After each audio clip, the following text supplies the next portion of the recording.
5 दिवसीय दीपोत्सव के दूसरे दिन रूप चौदस की ढेरों शुभकामनाएं। आज का दिन अपने रूप को सजाने संवारने का दिन है, लेकिन रूप को संवारना, देह का रूप संवारना सही है, संवारिए रूप को, लेकिन इससे भी ऊपर है, मुझे अपने आत्मा के रूप को भी संवारना है। और आत्मा का रूप संवरेगा तभी जब उसको परमात्मा का संग मिलेगा। और सुंदरता केवल बाहर ही नहीं होनी चाहिए, सुंदरता अंतर में भी होनी चाहिए। और कहते भी हैं ना कि सुंदर बनिए, बिल्कुल बनिए, लेकिन सच्चे अर्थों में सुंदर वही है जिसका शरीर श्रम करने वाला हो, काम करने वाला हो, जिसका मन संयमी है, यानी उसकी इंद्रियां वश में हैं, जिसकी बुद्धि विवेक से परिपूर्ण है, यानी बुद्धि कभी भी गलत दिशा में नहीं जाती और सही गलत के अंतर को जानती है, और जिसका अहम अभिमान शून्य है, यानी जिसके अहम में, जिसके अंतर में अभिमान नहीं है, जीरो है। तो इस दृष्टि से अगर सुंदर हम बनेंगे तो ये जो सौंदर्य है ये परम पूज्य उपासना का हेतु है। जो ऊपर से आकर्षक है पर अंदर से गलत विचार, गंदे विचार, लालच की भावना,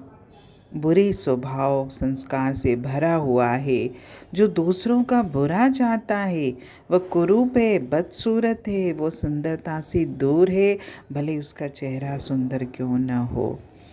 लेकिन जिसका मन अंदर से भी सुंदर है, यानी बाहर से भले वो कैसा भी दिखता हो, लेकिन जिसका मन अंदर से सुंदर है, जो अच्छे स्वभाव संस्कार का है, जिसमें अच्छे विचार हैं, जिसमें परहित की भावना है, जो सदैव दूसरों का भला चाहता है, सच्चे अर्थों में वही सुंदर है। लेकिन जिसका मन स्थान स्थान पर भागता फिरता है वो कुरूप है, बदसूरत है, और जिसकी बुद्धि अविवेक के दलदल में फंसी है, भ्रम में भटक रही है, जो गलत विचारधारा के बंधन में फंसा हुआ है, वो कभी भी सुंदर हो ही नहीं सकता। वाणी शास्त्र हमको हर पल सावधान करते हैं कि गलत विचारों से ऊपर उठिए, अपने आप को विलासिता में मत घसीटिए, अपने आचरण को श्रेष्ठ बनाइए, क्योंकि आचरण की श्रेष्ठता ही सुंदर बनने की सच्ची कसौटी है। क्योंकि अगर हमारा व्यवहार, हमारा आचरण, हमारा चरित्र सुंदर होगा तो सही मायने में हम सुंदर हैं। आज रूप चौदस के दिन हम सभी ये संकल्प करें कि हम देह की सुंदरता के साथ साथ इस मन की सुंदरता पर भी ध्यान देंगे